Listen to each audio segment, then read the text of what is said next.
Sir ఏమన్నారు నిన్న, boss ఏమన్నారు నిన్న, మన సక్సెస్ మీట్లు ఏమన్నారు? నిజంగా శిరస్సు వంచి మనం చెప్పాలని చెప్పారు. అలా చెప్పమని నీట్గా ముందుగా నేను ఆయన బాస్కి చెప్పు. కాదు నిజంగా నేను హ్యాపీ. నువ్వు ఒకవేళ అక్కడ ఉంటే, సక్సెస్ మీట్లో ఉంటే మేబీ సత్య చాలా బాగా చేశారు, పక్కన నుంచి పెట్టుకుని మాట్లాడేవాళ్ళము.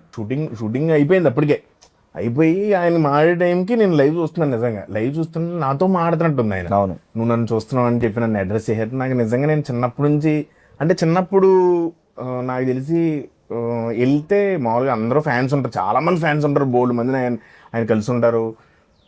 చూసినప్పుడు నేను చిన్నప్పుడు మా ఇంట్లో వాళ్ళు చెప్పేవారు, చిన్నప్పుడు చిరంజీవి గారు కనపడితే నేను సీట్లోంచి లేచి ఇలా ఇలా ఇలా అంటూ ఉండేవాడిని, రియాక్ట్ అయ్యేవాడిని. అలాంటి వాడిని నేను.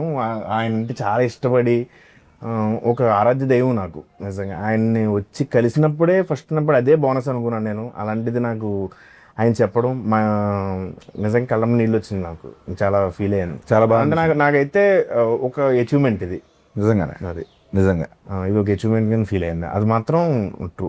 హానెస్ట్గా చెప్పేది ఏంటంటే నిజంగా నా మెగాస్టార్కి థ్యాంక్ యూ సో మచ్ అండి.